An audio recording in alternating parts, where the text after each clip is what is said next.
Good morning. Midnight here with MPowerU Coaching and Transformational Therapy. Thank you for joining us. Not familiar with me, if this is your first time here, good morning and welcome. If you have been here before, thank you for returning. Make sure you have your journal so that you can take notes. I am just a little bit about me. I am an author, published my first book last year called The Break, about why I do what I do and how I overcame some of the darkest nights of the soul. That I recently published a journal that you can get on Amazon, or you can order it directly from me. It's available on Amazon. I'll have the link in the chat. It is for those who, it's for anyone, in all honesty, but specifically designed for those who are creating a habit of meditation, or already have a habit of meditation but have not charted their progress. So the journal is to assist those on their initial journey of making meditation a habit for them. We're always creating, and most people are creating by default and not deliberately. So the magic of 5 minutes helps you to understand why it's important to start that practice and help you begin to deliberately create your reality. If I had not learned how to meditate, if I did not incorporate it into my life, I don't know what condition I would be in, or if I would even still be among the living, because I had such high anxiety and stress and PTSD, grief and trauma that I was carrying with me. It was overwhelming. It was very overwhelming. I was almost wearing it like a coat, and many people do.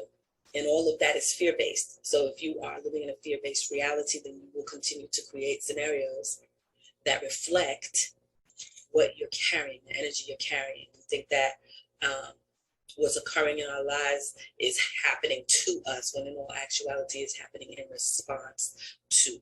Meditating helps you to begin to realize what is your energy, what is the energy you're carrying, what is the frequency of the energy that you're carrying. And this session this morning is about mastering your emotions. We do this every Saturday morning, and I have an online course coming out soon. All of those who are registered for ongoing sessions on Saturday and Wednesday now will get a special rate for the online course. The online course is self-study, so you can take it and use it at your leisure.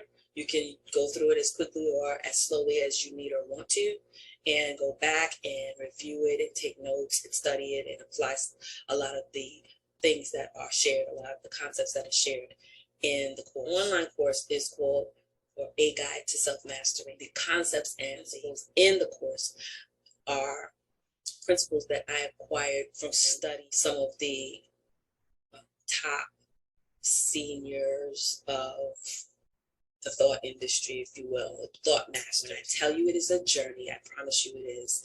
It is a journey. It's not something you just take it all of a sudden. It's not a recipe where you're going to get what you want within a couple of hours or a few minutes. It is a process of evolution and applying things and beginning to learn where your weaknesses are, where your strengths are, and how to go about overcoming the challenges that we face. And again, the biggest one is fear and trust. Fear and lack of trust. So jumping right into the content this morning, mastering our emotions, mastering your emotions. It sounds like a worthy goal, something that we should all aspire to. Not be controlled by our emotions. And just because we do not act on our emotions does not mean that we are controlling our emotions. And in all honesty, we really can't control our emotions like the wind. It's happening. The thing is, what are you going to do about it? How are you going to manage that ship during the turbulence? How is it that are you acknowledging what it is that you're feeling when it comes up, so that you can say, okay, I'm feeling something. Deal with what you're feeling before you deal with anything or anybody. That is my motto. Deal with how you feel, what's going on inside of you, before you deal with anything or anyone else. Because it's not the other person or the situation that is causing you distress. It is the story you're telling yourself that is causing the distress. When you have not gotten to the level of maturity to be able to see things that way, at least you can begin dealing with what you're feeling first and then respond to the situation. Okay? So that requires that you feel what you're feeling and not react to what you're feeling inside. Because again, with the misunderstanding that you're responding or reacting to something outside of you, that's a big part of the challenge, because you're responding or reacting to how you feel about it, what you're feeling about it. So how do we get out of this cycle? Because that's what it is. It's practice, it's learned behavior.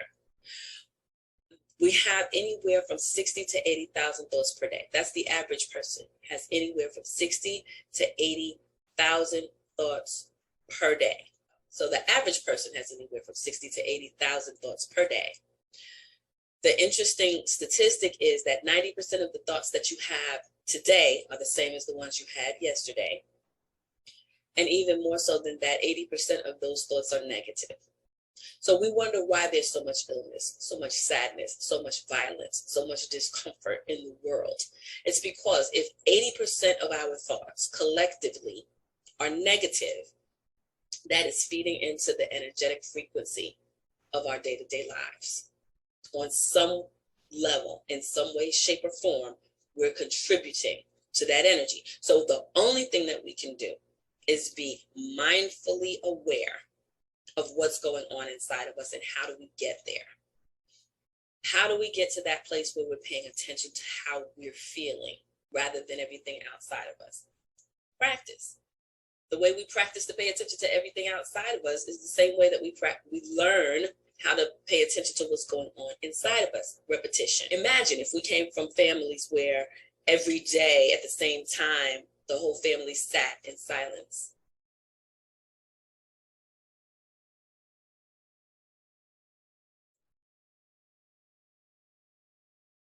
For just 5 minutes.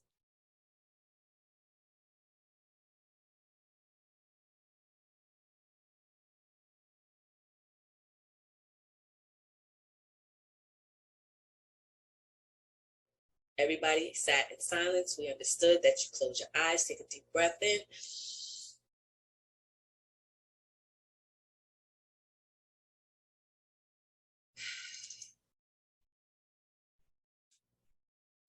I saw a statistic that said if we taught every school-age child, every child in elementary school, 2nd, 3rd, 4th grade, how to meditate, we could eliminate violence from the planet in one generation.